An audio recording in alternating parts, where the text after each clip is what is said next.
Hello and good morning, everybody. We are back once again working on our sphere painting. We are painting our sphere en grisaille, which just means we're painting it in black and white.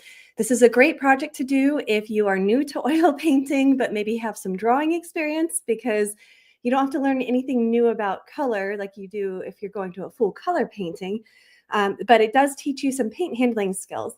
Most of us, when we were 5 or 6, were taught how to hold a pencil, and someone like came around and moved our fingers and showed us how to do it.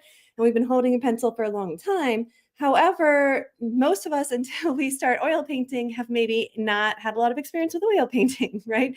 So it's a great way for you to catch up your paint handling skills to, your ability with a pencil by going through an en grisaille project like this. So, welcome, everybody. It's good to have you here. Please give a hello in the chat. I always love seeing everybody that's showing up every day for themselves, for their art. And even if you're watching this on a delay, congratulations for pursuing your art and taking your art dream seriously. It's a big deal. And I think that people need to hear that. I wanted to let you know also that some of my neighbors, I'm new to the neighborhood, and they have recently learned that I teach art. And so I have some visitors that I'm anticipating coming today and possibly tomorrow because they're curious. So we may have some extra participants with us today. Good morning, Neola. So good to have you here. Yeah, it's very cold and snowy here as well. It's definitely I live in this place where I don't have a driveway and you have to like hike up a little hiking path. So I hope my neighbors can find me and get here safely. Good morning, Shirley. So welcome. So welcome to have you here. You are welcome, and I'm happy to have you here. And obviously, I'm getting these words crossed in my brain, so you get both of them. So wonderful to have everybody here working on our sphere once again. I don't really have a lot of new information, but we want to do the same thing that we did yesterday. We want to start with a concept, with a big idea, and we want to keep that big idea in mind the entire painting because we don't want to like start hopping around and get lost in our painting, and the next thing you know, we've made a huge mess because we weren't being methodical, especially when you're new to painting, especially if this is your first grisaille painting. It's really, really important that you think first and paint second. What is it that they taught us in shop class growing up? Measure twice, cut once, right?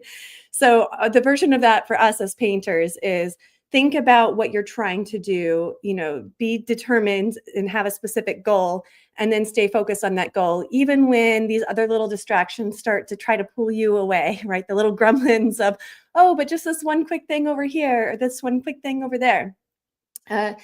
Some of you may have noticed that, there have been problems throughout the painting. That's what we do. We're problem solvers. And some of those may have really annoyed you for a really long time. And then we finally get to them. And then it's like, right? So I get it. It's a challenge. It's its own skill set to be methodical in your painting. It takes practice. You might get off track every now and then. Yesterday, towards the end of my demo, I was getting not good thinking, towards the end. So it happens to all of us, but I try to always give my students a method that they can follow that will generally work for them every time. And one of those big method ideas is deciding what we're going to work on and then focusing on that. So even though I'm tempted to continue working down here because I can only work on this until Friday, so we have today and we have tomorrow to work on this, I'm looking at what's the biggest problem with this painting that I can work on today that'll make the biggest impact in the final piece. And for me now, that's really this part up here. We have some big value transitions that need smoothed out. Some of this mid-tone needs extended just a little bit further to give it that really rounded feel. Yesterday, we spent a lot of time getting rid of what felt like a point down here. Well, guess what? We have a tiny feeling of a point up here as well. It's not as bad as the one that was down here, but that's going to be our big idea today, is that there's this slight football shape kind of point situation going on, and we're going to attack that. Good morning, McGreet. So good to see you. Excuse me. Okay. Just a reminder that this Friday will be our last day working on this. And after Friday, On Mondays, I'm going to continue giving smaller lessons, but not like a big long project like this. It'll just be like 1-day lessons on Mondays. So come join Mandy for Mondays starting this coming Monday. And also for those of you who are curious about our online atelier painting boot camp, we are starting a project that is like this in the boot camp. We're going to be doing drapery. So it's going to be taking what we learned with the sphere and taking it to the next level and applying it to drapery. We're going to learn about the different kinds of folds of drapery, how to identify them, how to paint them, how to look for the different forms in the different kinds of folds, etc., etc. Yes, so it'll be at 9 on Mondays. Yes, agreed. Yeah, I like painting at 9 o'clock. I like having a little bit of time in the morning, get my coffee, think about my day, organize the live stream, and then go at 9. So that will be the plan for that. Okay, so our plan for today, excuse me, our plan for today is we're gonna kind of work on this point and, like look at some of these big transition points here. So I need to figure out, especially with this one, is the problem that this darkness is eking too much into the light, or is the problem that the rest of it isn't dark enough, right? So whenever you identify a problem, we need to identify all the potential ways that that problem can be corrected and then pick the right solution. I can't tell you how many times I used to when I first started teaching. I'm a much more experienced teacher now, as the students in my boot camp. But it used to be I would see a problem like this in a student painting and I'd be like, do you see how this feels too dark here?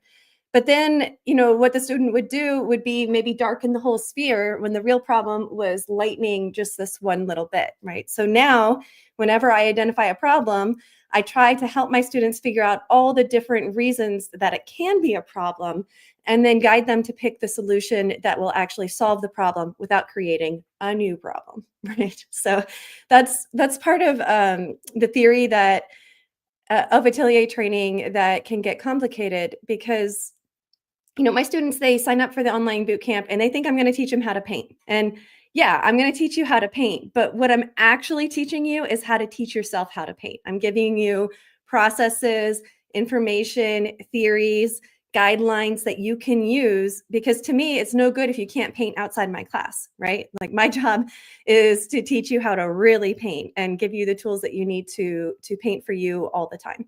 So, in the online atelier painting bootcamp, and I hope to see some of you there very soon. I know that some of you are eager to sign up. What we're doing is we're teaching you how to learn how to paint, and we're giving you the skill set that you need to be successful far beyond the time that you leave the atelier. Okay, with that being said, one last sip of the nectar of the gods, and then we're going to jump into it.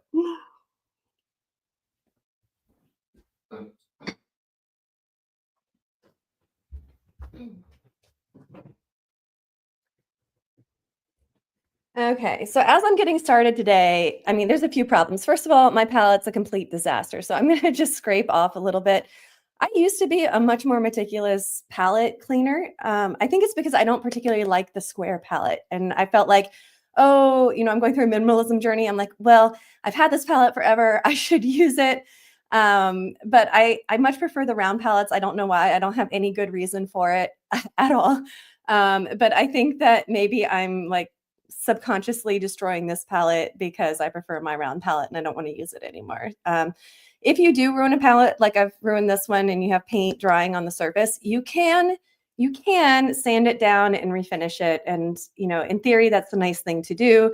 We're not being wasteful, not being mean to your supplies, but also please be very, very mindful. The pigments that you're using in this paint, some of them are very bad for you when they become dust, right? So if you're painting with lead white, please do not sand your palette ever, okay? So PSA for all the fun.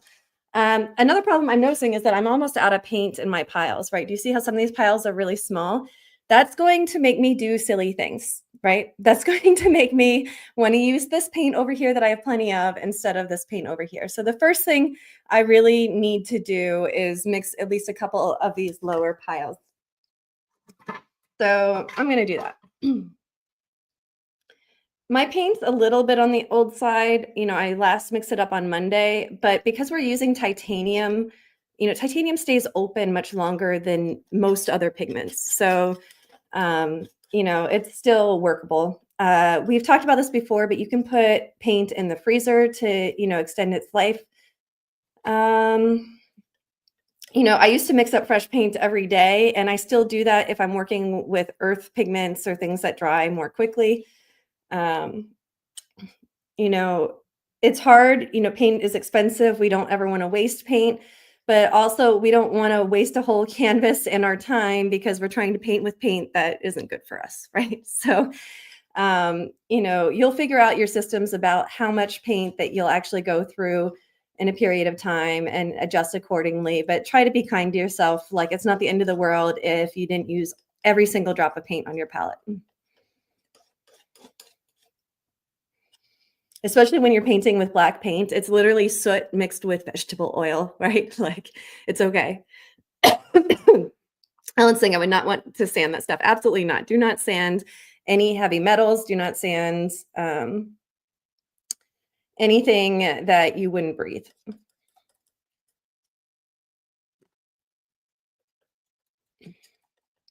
All right, and I'm kind of running low on my white too, so just for the same reason that I'm remixing these other piles, I'm gonna add a little bit of white to my painting or to my palette because I don't wanna not, like, I can't tell you how common it is for students to paint their sphere too dark simply because they ran out of white on their palette. It happens all the time, right? So don't be that student. Um, you're a disciplined student. You're not the kind of student that's going to ruin their painting because you didn't want to refill a pile of paint on your palette. Okay, so let me add some white and then we'll be ready to go.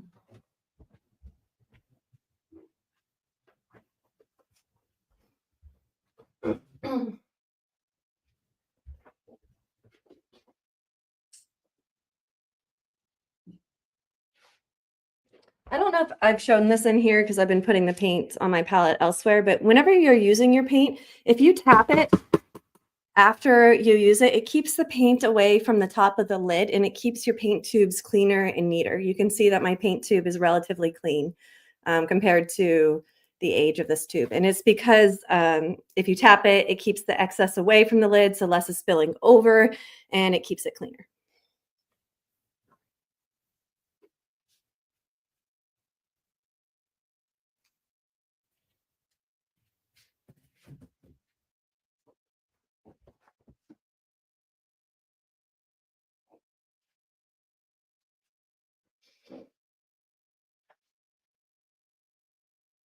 Okay, I also need a few more paper towels. I'm running low.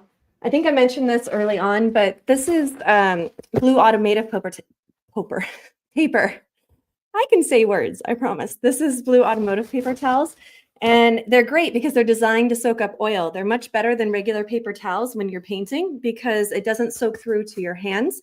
And as we've discussed in here at length, a really good safety studio practice is to never get paint on your hands.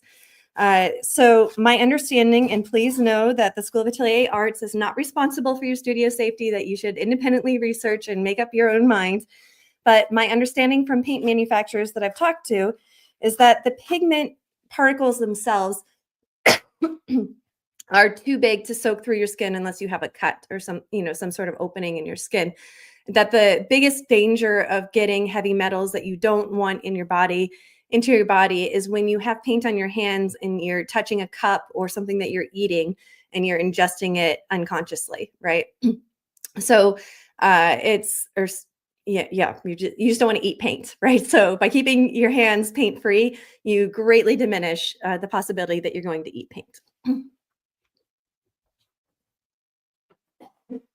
Okay. So I'm going to work around the top here. I'm also paying attention to the mood of my environment today. It's a little bit overcast. It's snowing. My light source actually has snow over it, so you can see that it's a little bit diminished today compared to other days that we've been working. So I want to keep that in mind because I want my sphere to read white, but it's a little bit more overcast today. So it might be tempting. We were talking about this one spot here. It might be tempting to darken things around it because we have a little bit more overcast of a day. But my big idea is that I want the sphere to be white And so instead of darkening what's around this, I'm going to lighten this area slightly. So these are the concepts. You have to be aware of like all the little pieces that are going on in your studio all the time. So Ellen's saying that she remembers the tapping of the tubes on somewhere else that she saw me, and I've done it since. Yes. Oh, but she wants to warn people if it's an old tube of paint, it may crack. And Leal is like, yes, definitely no paint eating. I agree. Don't eat paint. Nick's next new. Not the ideal choice to do. Okay. I don't know if you can tell, but there's just some major dramatic shifting of light. We probably have some clouds today. So it's going to be a little bit of a challenge. We're going to probably end up painting more from what we know to be true from theory than we are from direct observation today because we're getting a lot of shifts in the observation. The good thing is that we're painting a sphere. So we know theoretically what's going on. We know that where the lightest part of our sphere is, that is going from light to dark, or from the shadow side to the light. So we aren't completely dependent on our lighting situation today. If I was having a day like this where I had clouds coming through and it's going light, dark, light, dark, light, dark, every 2 minutes like it is right now, I might work on a master copy or something that wasn't dependent on seeing it, right? Because when you're really dependent on what you're observing and you paint it dark and then 2 minutes later it's light and then you paint it light and then 2 minutes later it's dark, it's a different skill set to keep in mind your visual memory of whether you're painting it on the cloudy part or the sunny part, right, of the studio day. I know some painters that have sunny paintings and cloudy paintings and morning paintings and afternoon paintings because that's how much the light can shift when you're working from natural light. For me, I just don't I'll deal with it until it goes on, off, on, off, on, off like it is today. And then normally I'll go to a master copy. But today we have the advantage of having theory on our side. So we're just going to work from our light to our shadow. I always find that the scariest part of a painting day is the first note, right? Because we're just going in blind, hoping that we can. All right, that's not the worst note. We're going in blind and we have to make some corrections, right? And I know that I want to lighten this area. It's not terrible.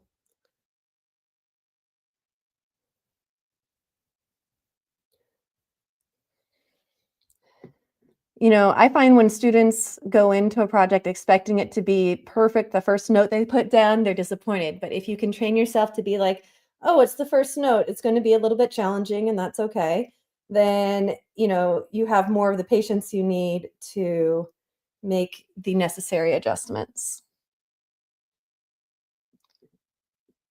And things are going my way today. That wasn't a hard change today. Remember yesterday we were fighting and fighting and fighting it?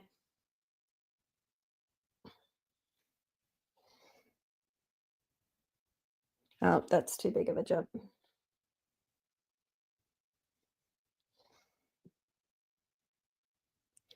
Still too big of a jump.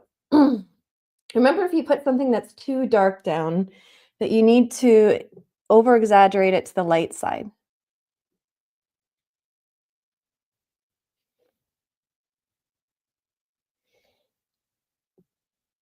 Ugh.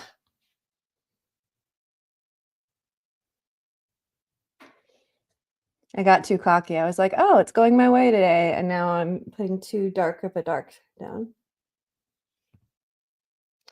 And also, this light is crazy today. I might even need, it's so dark in the studio right now.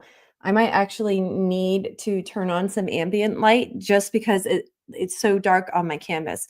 It might not be visible to you guys because the camera makes all these adjustments for us, right? So you're seeing it through the lens of a camera that is programmed to lighten things that are too dark. But the studio itself today is quite dark. I would say it's almost 2 value steps darker than every other day that we've actually painted on this. So, give me just 1 second. No, you're good. We have our guest arrived at the studio today. So welcome to our guest. So we're going to continue working from the light side into our shadow side. And remember that our big idea is that I kind of have this pointy feeling going on in the sphere up here. And so the whole point of today is to kind of soften this feeling of that point and to probably that's going to require some of what we already started doing, which was lightening a few dark areas. But also, this midtone probably needs to extend around a little bit further. One of the reasons we're starting to get this pointy feeling here is that this dark is kind of abruptly stopping at about here, and it really needs to continue wrapping around the sphere there. So as we work on this light, I'm going to, think about how to get rid of that point. So if I keep extending the light this way, it's just going to create a new point that is driving deeper. So really what I need to do next is to extend this midtone around the top of the sphere. All right, remember that when you're going into an area that you haven't been painting on, that it might take you a few tries to get the value you're looking for. And also, we're in the danger zone here, right? Remember how important this edge is. And we have something really light next to something really dark. And if we lose the shape of our sphere here, because this is the highest contrast part of our painting, it's going to look wobbly and it's so hard to get it back once you've lost it. So whenever we're dealing with anything on the edge here, if I accidentally overextend beyond this boundary, I need to immediately, while this boundary is still fresh in my mind, bring it back from the dark edge as well, because this is our lifeline. This is what's going to make or break the sphere. If you destroy the feeling of the shape overall, it doesn't matter how beautifully you've rendered the sphere, it will not read as a sphere. And I like Leola saying that definitely no painting and eating. Absolutely not. Studio safety first, although I'm guilty of it every day because I insist on having my coffee with me. But that's why I'm also so obsessive about paint or washing my hands anytime I get any paint on my hands, because you don't want it on the cup and then ingesting it. Okay, so I'm just going to continue working around very carefully, being prepared that if I go beyond my edge, that I'm going to immediately pull it back from the other side. All right. And also, we've talked about this in previous lessons, but you don't want to do the windshield wiper thing, right? Remember that whatever's closest to our light source is brighter, and what's further away from our light source is darker. And on this outside edge here, this part of our outside edge is closer to our light source than this part of the outside edge. And that means that there's a slow gradient going from dark to light all the way along this edge.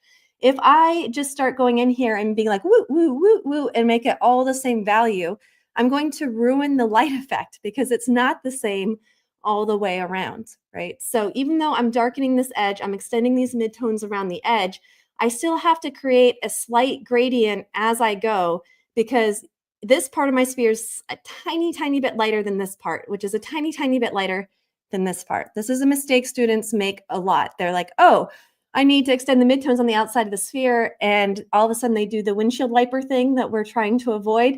And they ruin all this beautiful nuance. They ruin the gradient from the dark to the light here.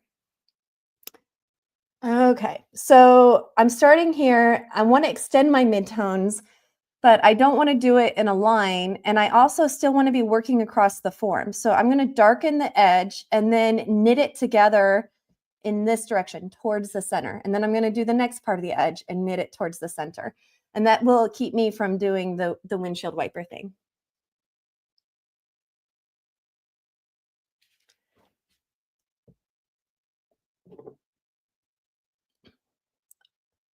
All right, so that's a little bit dark compared to what's around it. We have 9 value steps on our palette, but when we get to this finishing stage, we're really working in almost thirds of a step, right? Which is really giving us 27 different notes on our palette. And again, when you are really up close, when you have your nose up close, it's really, really hard to see the difference. So if you put a note down and you actually can't see it, the best thing you can do is to step back, because you can see it better from afar than you can up close.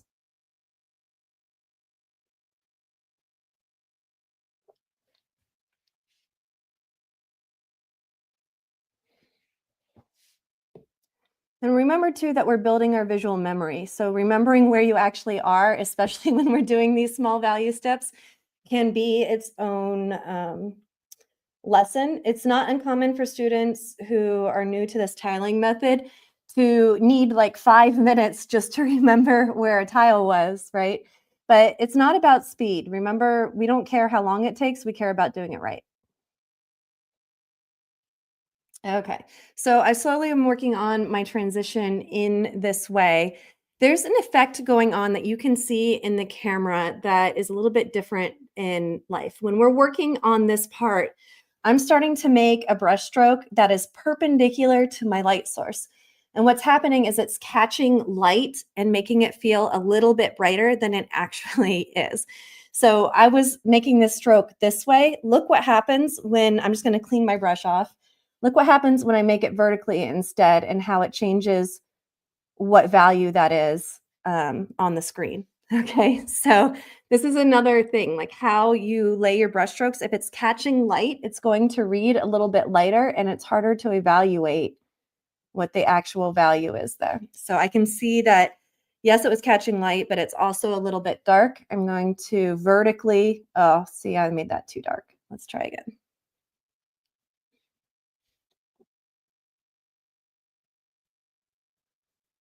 Okay. So I have to paint vertically here because it's catching too much light otherwise. Let me know in the chat, have you guys had this experience where you were painting something that looked just right and then you took it to a different part of your house or to a different room and it suddenly looked way too light or way too dark? Especially if you're working from a spotlight instead of natural light.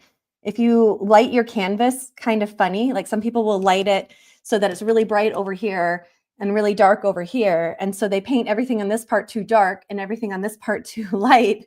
And then they take it, outside and it looks crazy, right? So you have to be careful about how you're perceiving what you paint because it'll change depending on where you're looking at the painting.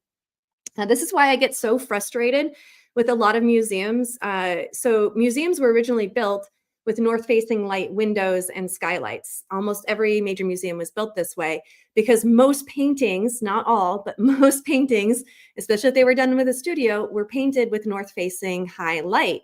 And so all the paint strokes on the paintings were designed around a north-facing light. And then all of a sudden you go into a museum and they have 5 spots coming from every direction, glaring the crap out of these paintings. And they got rid of all the skylights because, it was expensive or leaky and they didn't understand why they were so important. And now we have some of the most important paintings in the world in museums with terrible lighting. It's very frustrating to atelier trained artists. So if you're a museum curator that gets to control light, please bring back the skylights. So Leola is saying that she's definitely had that experience where she was painting in a sitting room and then moving it to the living room and couldn't get it straight afterwards. Yeah.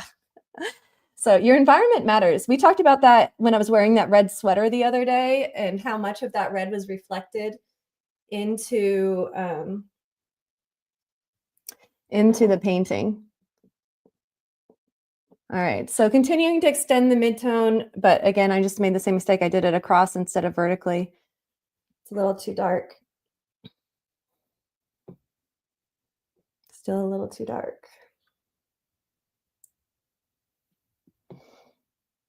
This is our second, or some could argue our third pass on this. And the more passes that you have on your painting, the smaller the increments of change become, and the harder it is to find yourself again, right? So this is the part of a painting where you're most going to get lost, you're most going to get frustrated because it requires a lot of visual memory to stay on track.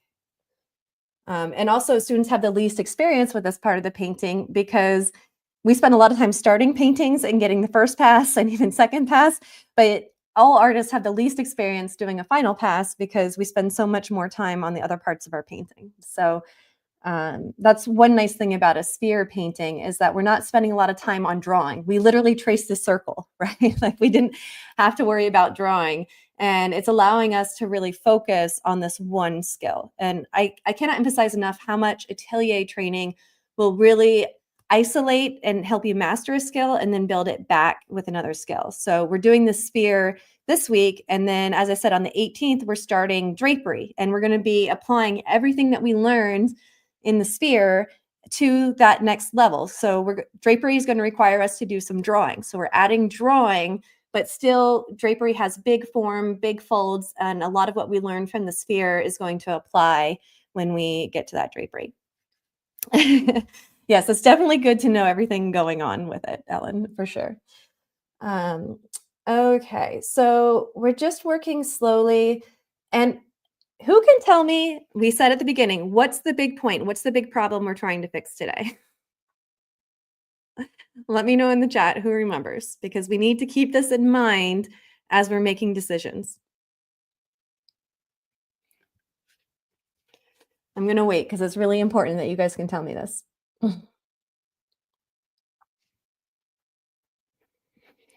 All right, yeah, so we're working in this area, and specifically we're trying to get rid of a point. So as I soften the point here, right, do you see how I created a slightly new point going on here, right? That this light is like sticking in here. Now, again, I have to ask myself the question, is this too light? Because the easy fix would be to darken it, or do I need to slightly lighten what's around it to soften the point? But the whole purpose of today is to get rid of the points. And I think that I actually want to extend this light value a little further, because if I extend the darks into my light, it's going to stop looking like a white sphere. It's a little dark.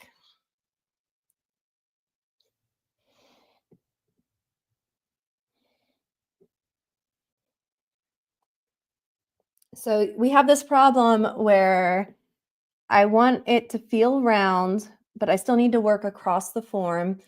And, this might even be just a touch too light. Do you see how it's light going dark and then getting a little too light there? So I'm going to work also from the darker side.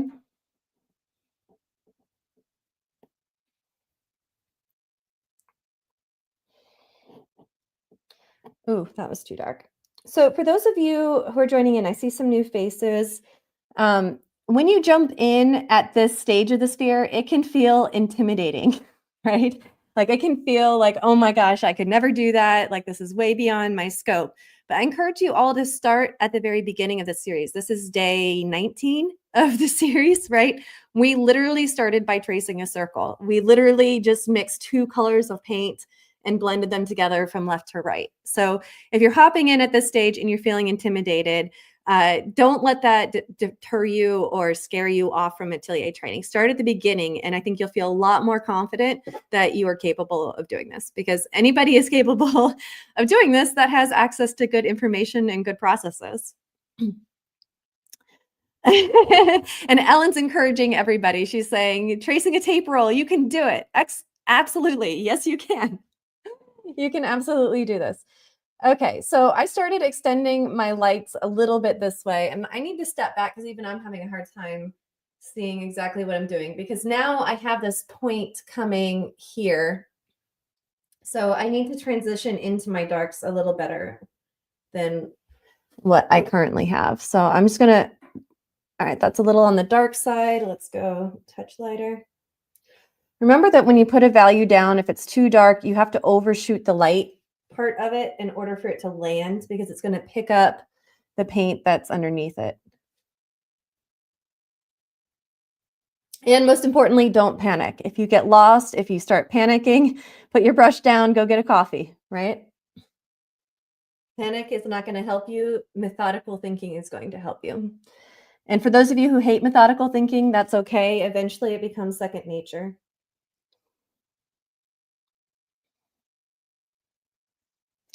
It's a little dark.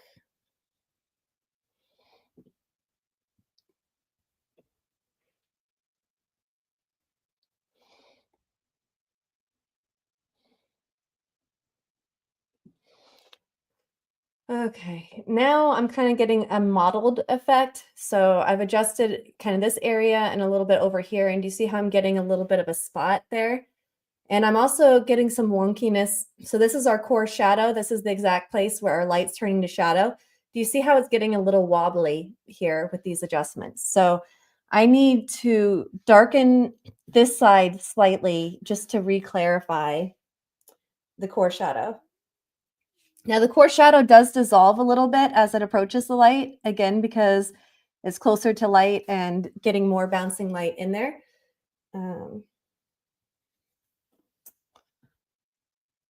Oh, that was way too light. Not what I wanted. I don't know if I've told this story in here, but I knew somebody who had, I used to live in Montana and it's a very rural area, like, and, you'd have barn cats. And so this one family had 17 barn cats, which was not unusual. That's kind of what happens. And they had this one cat named Dewey.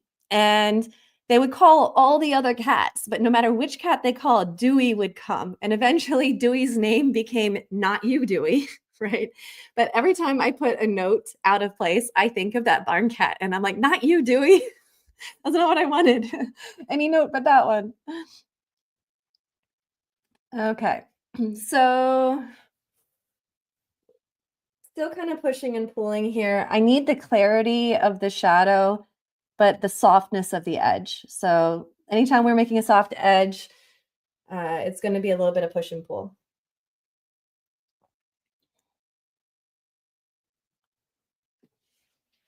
And I see one little splotch right there that I really want to deal with.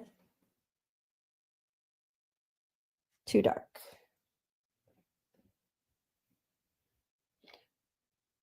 Still too dark.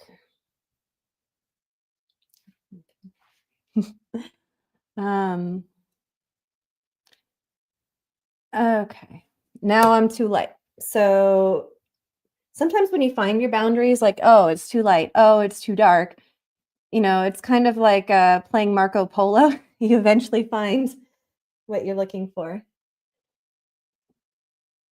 Ah, not you, Dewey. Not that one. Okay. Remember at the finishing pass to have your big idea in mind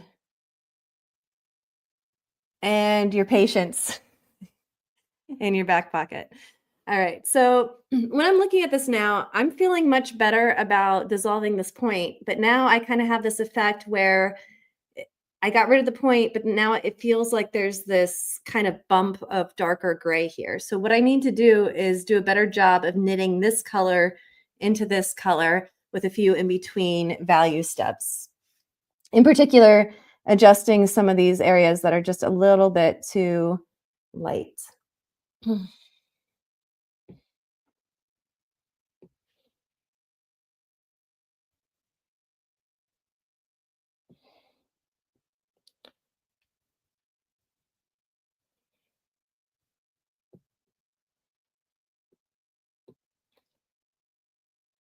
Okay.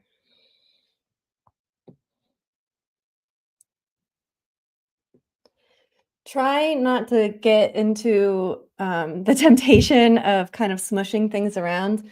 Try to maintain your good, careful thinking here. Now, as we continue making adjustments, it still feels like there's some darkness seeping in here, but we also have this really, really beautiful transition out of our core shadow. So we want to find the right compromise to lighten it slightly without ruining the beauty of the transition.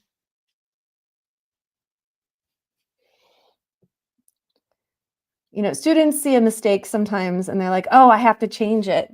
But it's equally as important to remember what's good about what you have, right? So before you go gallivanting off for big sweeping changes, make sure that you also understand what's good about what's there and maintain the goodness while you adjust what's not working.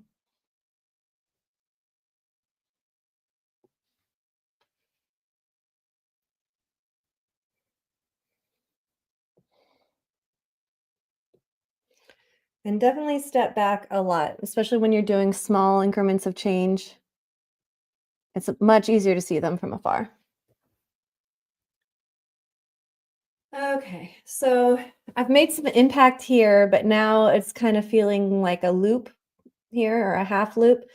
So I just need to keep working to knit my light area into that darker bit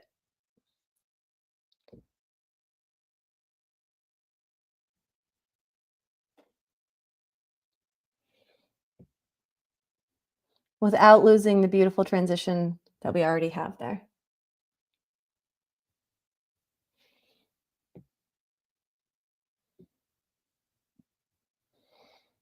And I just did 3 or 4 steps all within one value step, right? So we use a 9-step value scale, and I just did all of that going between just 2 values on that scale. Ellen's saying that she's amazed at how the slightest change in value makes such a difference and can be used when you want a little texture too. Absolutely. These aren't big changes at this point. And I could have stopped this sphere 5 days ago, and most people would have been like, "Okay, that's awesome, right? Like, great sphere." But I wanted to show you how far you can really push things, especially when you train your eye at a higher and higher level. Like when you know what's possible, when you know what to reach for, you can actually go further with your training. All right, so now I just want to work on this area here. Let me know in the chat, how many people here have had previous atelier experience, or have you trained with somebody that has atelier training? Is this your first chance at atelier training? How did you find it? How did you find me if I'm your first? How did you find your other teachers? Because it's a pretty obscure skill set in the contemporary world to access. So I'm always curious how students find it.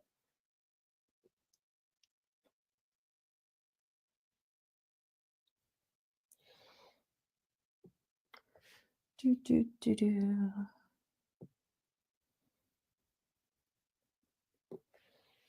That might be a little too light.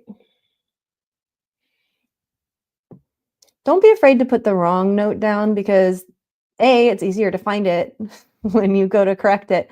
And two, it gives you information, right? If it's a wrong note, you know whether you need to go lighter or darker on your palette, right? So don't beat yourself up if you put something wrong down. It's good information for you. It's necessary and needed information for you.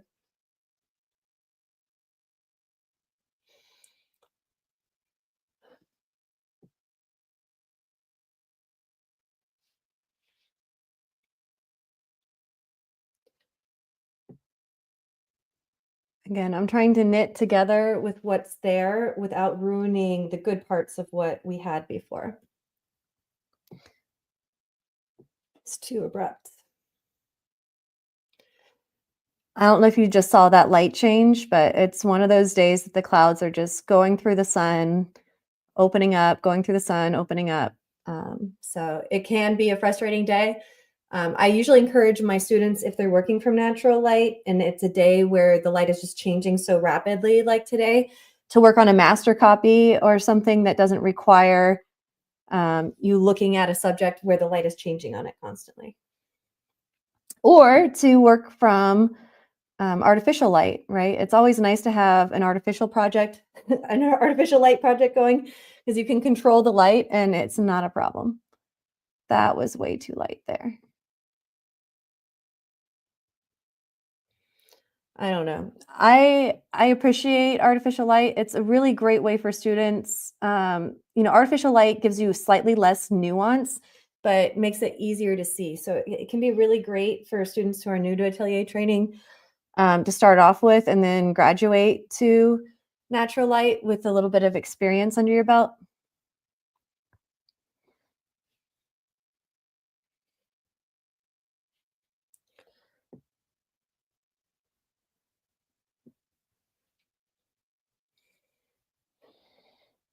All right, so I've fixed part of the pointy problem, but now I'm not knitting very well with what's underneath. So I'm going to go back to the dark side and work into the light because I don't want to keep pushing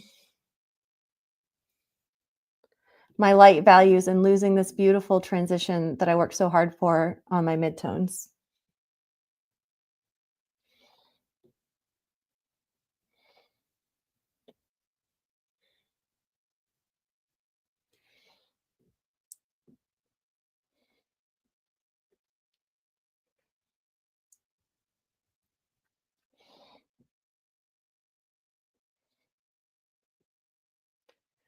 All right. So now it's just a matter of knitting it together and making it feel round again.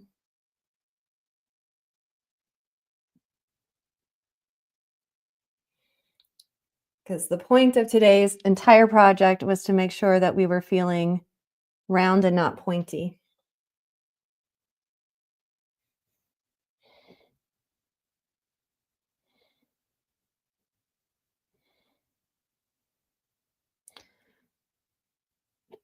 Now, I'm getting tempted to go around this way. Remember that we always want to work across the form, because every part of the sphere has its own unique value and shape.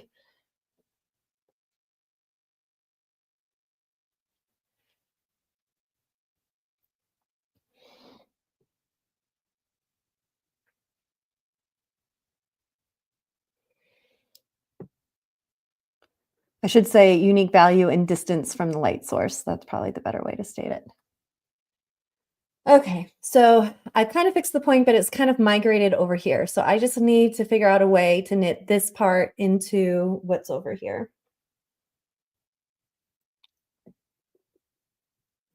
And the answer to that is find the value that's halfway in between where you are and where you want to go.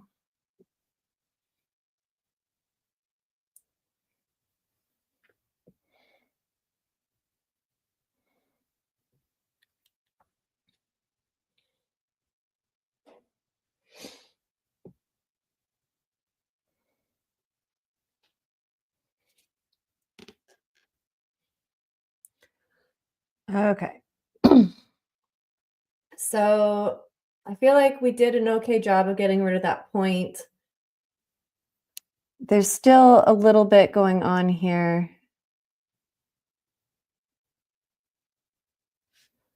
Um, there's this spot that's feeling just a touch dark.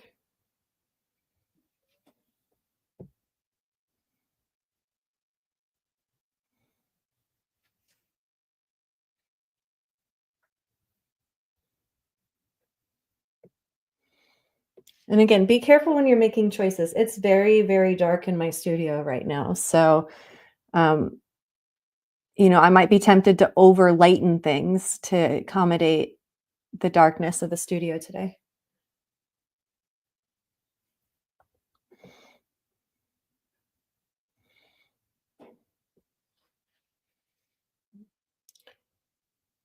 I feel like I'm closing in just this one little bit here.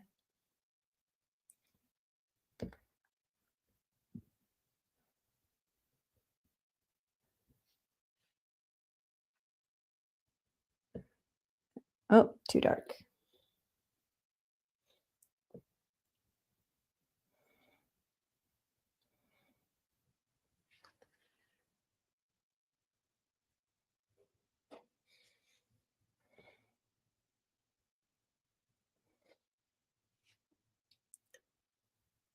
Okay, how do I feel?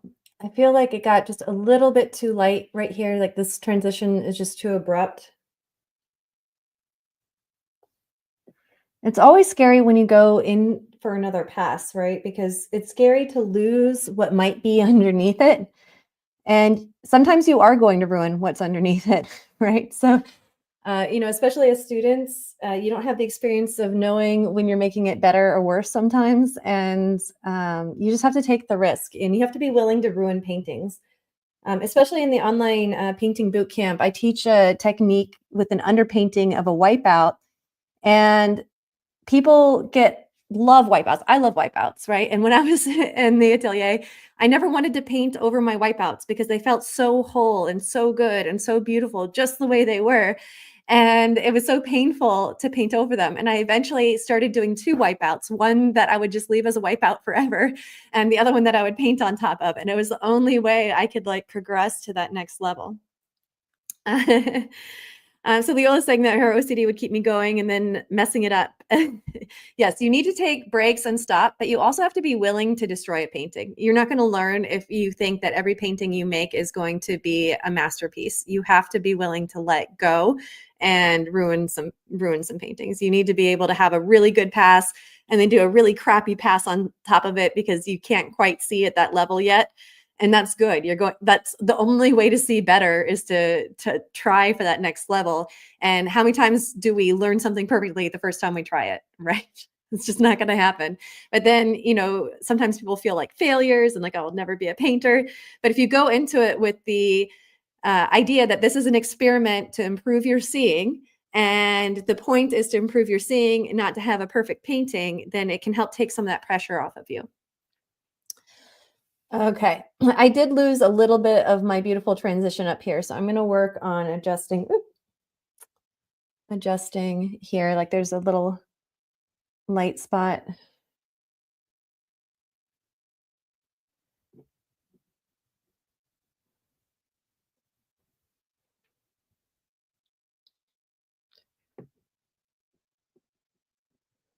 I mean, how do you get experience to adjust your values and to practice your visual memory if you never let yourself do the second or third pass, right? You got to be brave. All right. Um, so I'm looking here. It feels a little wonky in here, so I'm just going to try to adjust a few places. I know that they're wet here, so I can just transition a little bit with my brush here.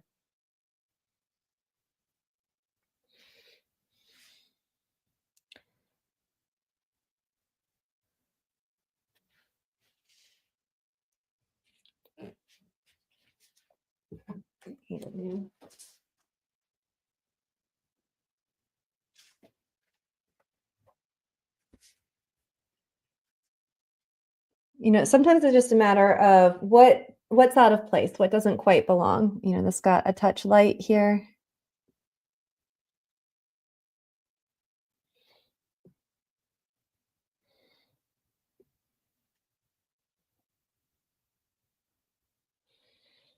And I'm not shy about getting the color that I need because I took the time to remix those piles, remember, at the beginning?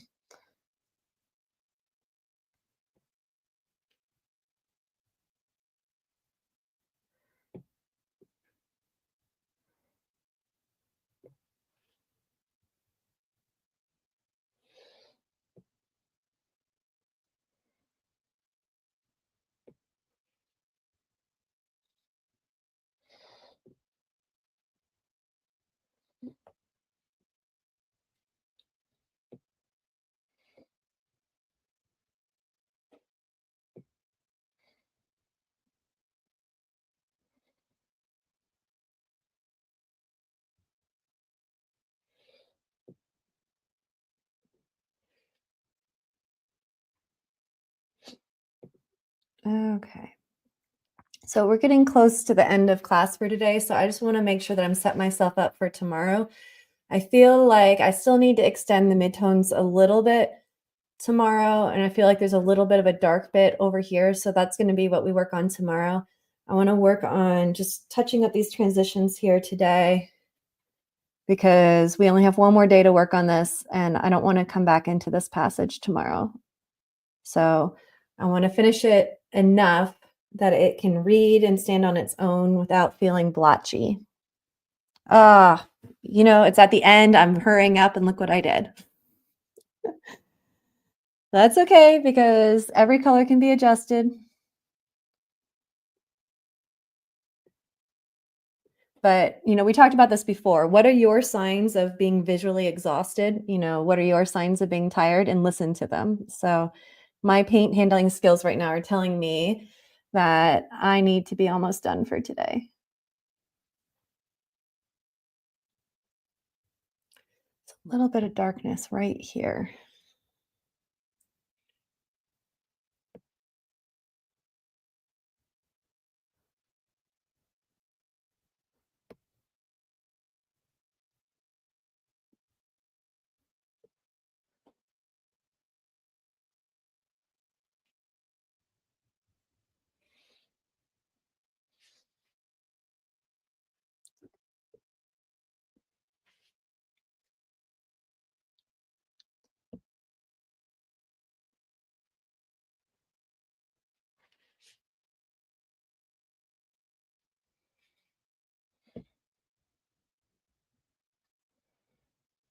I really didn't want to come this far down on the sphere, but we lost the curvature, so we had to make the adjustment. Sometimes what you think the problem is in your painting is not what the actual problem in the painting is, right? It looks like it wasn't just that top area creating the point, that the point was being created in part by it being just a little too dark around it.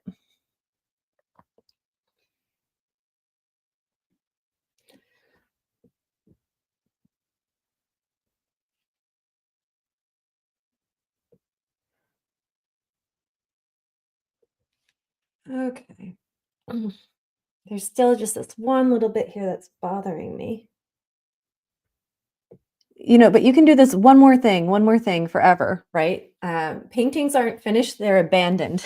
At some point, you got to let it go. Um,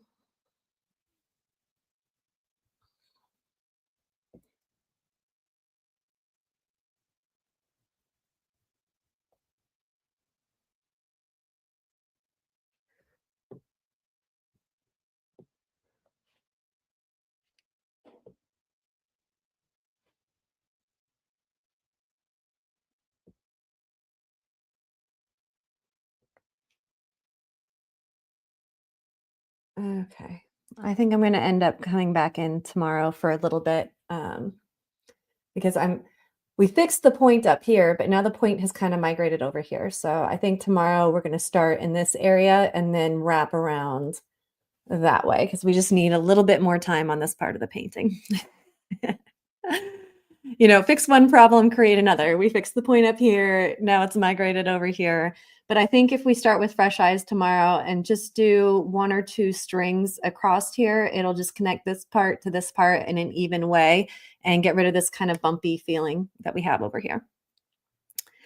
Oh, well, thank you, McGree. McGree says it reads beautifully from where she is. I have to say that the camera does, make things, it smooths things out in a way that you don't necessarily see.